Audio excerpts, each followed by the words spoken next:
It was 4 in the morning on a road nobody uses unless they're lost.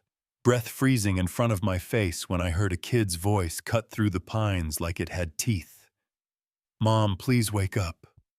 I followed the sound and found a little girl with cracked lips and big scared eyes, a newborn screaming in her arms, and a young woman on the snow who looked like sleep had pinned her down for good. And before my brain could vote, my body knelt. I slid my coat onto the ground between us like a promise. And I said, "My name is Grant. I'm not here to hurt you. I'm here to help." The girl squared her shoulders like a cat guarding a door, said, "Her name was Lily, the baby was Theo, her mom was Mara, and then she asked if I was going to hit them too, and I'll be honest, that one landed in my ribs.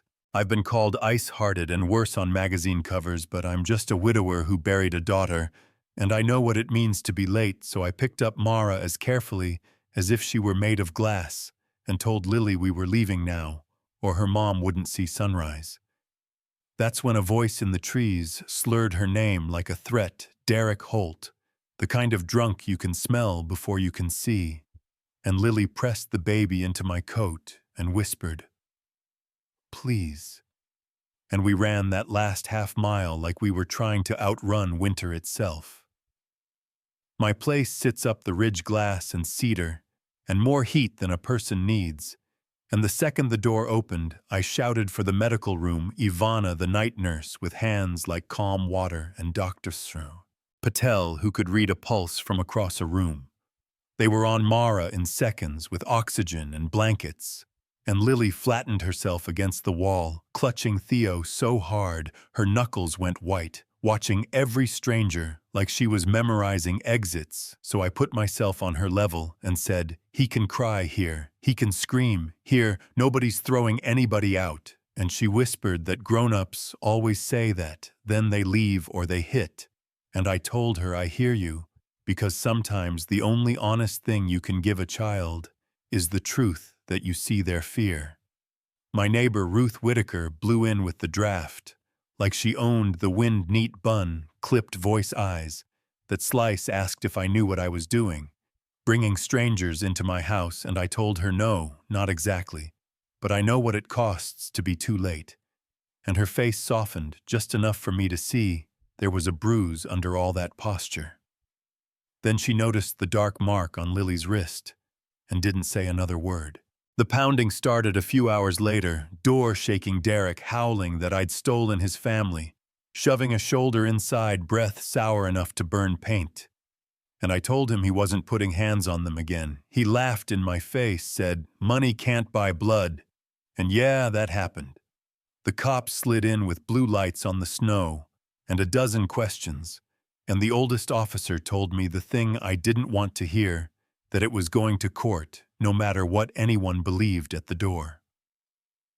I called Tessa Kim at Sunrise Family Law, with a spine like rebar, the only attorney who makes me feel like a rookie, and she said, "If you're serious, you're in for ugly.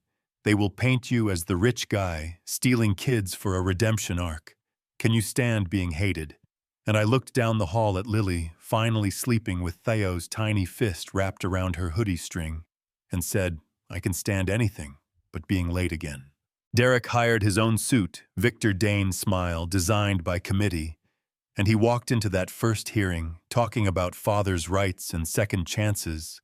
And the next morning, there was a glossy photo spread on the local site showing Derek in a pressed shirt with a rented kid and a rented couch.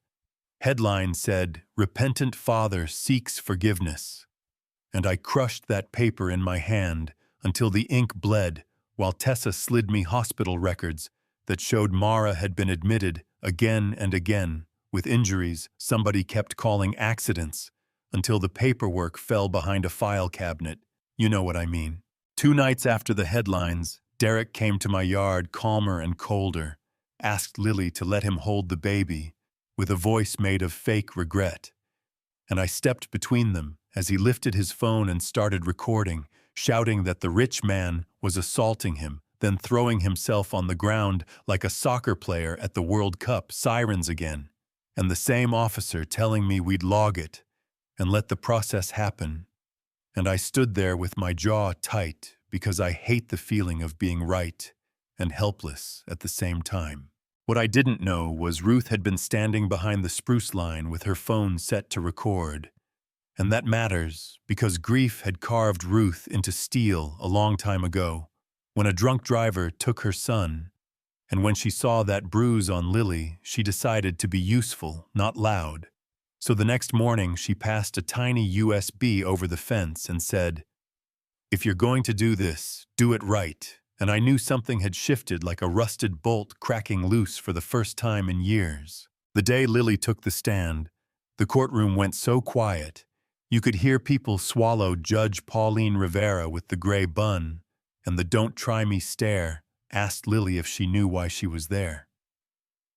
Lily said it was because people wanted to know where she'd live, and when the judge asked who, with Lily's eyes flicked to Derek, and then jumped back to me like she'd touched a stove, and she said, "I want to stay with Grant.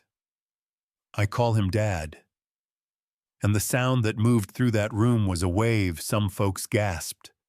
One person scoffed, and I swear I felt my heart pull itself together like a fist trying to hold water. And of course Victor stood and said, "Money dazzles children. Gratitude is not love. Fear is not best interest." And he said it to the judge, but also to the cameras, because that's how spinning works. Tessa didn't flinch. She told the clerk to play the tape, and the speakers spit and crackled, and then delivered Derek's midnight voice into daylight. Bottle shatter Mara, pleading not in front of the kids, Lily begging, "Please don't hit Mommy," and Derek jumped up, yelling. It was fake money, buys, lies, and the gavel hit like a nail gun, Judge Rivera said. The recording would be authenticated. And right then, 2 officers handed the clerk a folder with documentation that someone in Victor's office had taken money to misfile adverse reports, and Victor went pale around the edges, like somebody started erasing him, and then got tired halfway through. Recess hallway microphones, and a reporter asking if I was really prepared to raise children who aren't mine for good. And I said on camera, and to anyone else breathing, that I don't care what the paperwork says, I will be their father. And if you think that line was written for effect, you've never stood at a hospital bed promising a woman who can barely lift her hand that you won't be late this time. The verdict morning had that heavy cotton air. Nobody talked unless they had to, and Judge Rivera read for a full minute before she looked up and granted legal guardianship to me with supervised visitation for Derek upon documented sobriety, and referred Victor for bar review, and the rest is flashes, Lily hitting my chest like a comet, Theo hiccup smiling, Tessa letting me hug her without pretending it was a handshake, Ruth clearing her throat like she was about to scold us for improper pie slicing, and then just smiling at her shoes. 5 years go quick. When a house fills up with noise, the fence is white now. Even if the first coat was a disaster, we make pancakes too thick and call them rustic so it sounds intentional. Ruth brings pies and pretends they're not sweet enough. As she cuts slices big as bricks, Tessa shows up with no files, sometimes like she's learning how to be off-duty. Lily at 12 is sharp and soft, at once the kind of kid who saves you from your own thoughts, with a dumb joke and a dead serious look.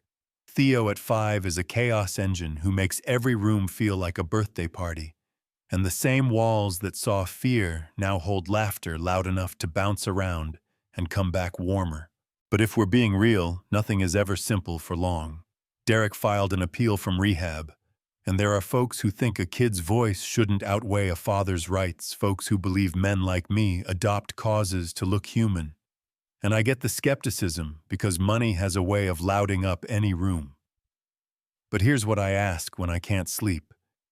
When you put safety on one side of the scale and second chances on the other, what goes down first? If a father gets sober for real, do kids owe him proximity or just the possibility of forgiveness from a safe distance? How much proof do you need before you call a thing what it is, and how many times do you let a child be scared in the name of someone else's recovery? You know what I mean.